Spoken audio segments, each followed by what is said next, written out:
কষ্ট কৰিলেহে মানে কষ্টৰ ফল পাব আৰু কষ্ট নকৰিলে মানে আপোনালোকে বাদ দিয়ক কষ্ট নকৰিলে আপোনালোকে সেইটো বাদ দিয়ক যে এটা কোনো এটা ফল পাম বুলি নমস্কাৰ বন্ধুসকল আপোনালোকে কেনেকুৱা আছে নিশ্চয় ভাল আছে সব বন্ধুসকল আপোনালোকৰ বাবে লৈ আহিছোঁ এটা টেষ্ট এমচিকিউ টেষ্ট মক টেষ্ট যেটো কয় সো আপোনালোকৰ বাবে এটো বহুত মানে প্ৰয়োজনীয় ভিডিঅ' হ'ব কিয়নো আপোনালোকৰ এক্সামৰ দিন নাই বেছি দিন নাই আৰু সো আপোনালোকে প্ৰস্তুতি কেনেকুৱা চলাই আছে নিশ্চয় কমেন্ট বক্সত জনাব সো আজিৰ প্ৰথম প্ৰশ্নটো হল মানে এই ভিডিঅ'টোত মই আপোনালোকক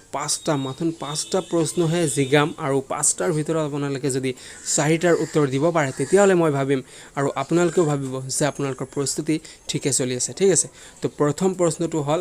which of the following is not a river of northeastern India ঠিক আছে তো তলত দিয়া কোনখন নদী মানে উত্তৰ ভাৰতৰ নদী নহয় সো এ নম্বৰত আছে যমুনা বি নম্বৰত আছে কৃষ্ণা ডি নম্বৰত আছে কোচি ঠিক আছে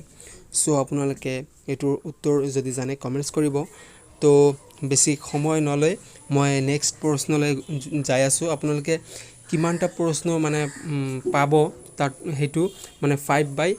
হেতু দি দিলে হ'ব কমেন্ট বক্সত ঠিক আছে তো নেক্সট প্ৰশ্নলৈ যাই আছো নেক্সট প্ৰশ্নটো হল যে on which day does India celebrated her independence day কোন তাৰিখে ভাৰতে স্বাধীনতা পালন কৰে ঠিক আছে এটো এটা বিৰাট ইম্পৰ্টেন্ট প্ৰশ্ন আৰু হয়তো এটো এটা মানে সকলোৱে ক'ব পাৰে যে এটা বহুত ইজি প্ৰশ্ন হয় ইজিও হয় কিন্তু এটো এটা ইম্পৰ্টেন্ট প্ৰশ্ন হয় ঠিক আছে আমালোকৰ বাবে এটো সকলোৱে জানে মানে 15 আগষ্ট সি নম্বৰ উত্তৰ হয় সো থাৰ্ড মানে তৃতীয় নম্বৰ প্ৰশ্নলৈ যাওঁ তৃতীয় নম্বৰ প্ৰশ্নত আছে যে who was the first astronaut of India to go into space মহাকাশলৈ যোৱা প্ৰথম ভাৰতীয় মহাকাশচাৰী কোন আছিল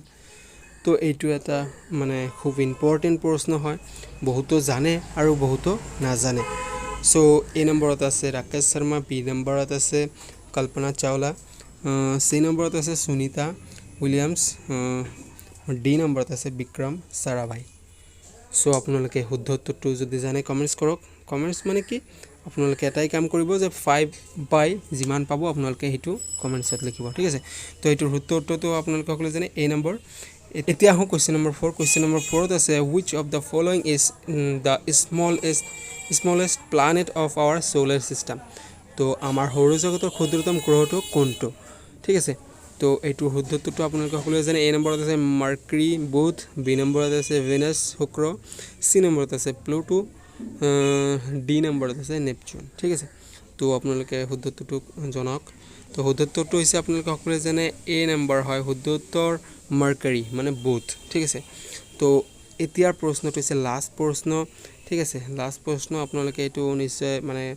জনাটো উচিত what is the national animal of India ঠিক আছে তো ন্যাশনাল এনিমেল মানে ভাৰতৰ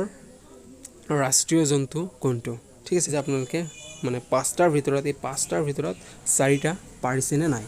সো ভিডিওটো শেয়াৰ কৰিব নাপাহৰিব বহুত বন্ধু বান্ধৱীয়ে এই এনেকুৱা ভিডিওৰ কাৰণে অপেক্ষা কৰি থাকে ঠিক আছে এইবিলাক মানে আপোনালোকক দেখাই আছো এইবিলাক হৈছে আপোনালোকে ইয়াতে চাব পাৰিছে question booklet written test for grade 4 ঠিক আছে এটো গ্ৰেড 4 ৰ বাবে মেইনলি হয় ঠিক আছে কিন্তু গ্ৰেড 3 ৰ বাবেও আপোনালোকে চাব তো এটোৰ শুদ্ধ উত্তৰটো বি নম্বৰ হয় মানে বাঘ আমাৰ ভাৰতৰ ৰাষ্ট্ৰীয় জন্তুটো হৈছে বাঘ ঠিক আছে তো আপোনালোকে কিমানটা পাৰিছে মানে কমেন্টস কৰক আৰু আপোনালোকে কষ্ট কিমান কৰি আছে হয়তো বহুতো কষ্ট কৰি আছে ঠিক আছে কষ্ট কৰিয়ে থাকক কষ্ট কৰিলেহে মানে কষ্টৰ ফল পাব আৰু কষ্ট নকৰিলে মানে আপোনালোকে বাদ দিয়ক কষ্ট নকৰিলে আপোনালোকে হেতু বাদ দিয়ক যে এটা কোনো এটা ফল পাম বুলি ঠিক আছে কোনো কষ্ট নকৰাকে কোনেও নেভাবিব যে আমি এটা ফল পাম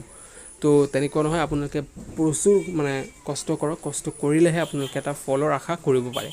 সো আপোনালোকে কষ্ট কৰক তো নেক্সট ভিডিও হয়তো মানে কিছুমান সময় পিছতো মানে পাঁচটা প্ৰশ্নৰ মানে পাঁচটা প্ৰশ্ন আপোনালোকক আকৌ দিম যে পাঁচটাৰ ভিতৰত চাৰিটা পাৰে নে নাই ঠিক আছে তো আজি ভিডিওটো ইয়ালে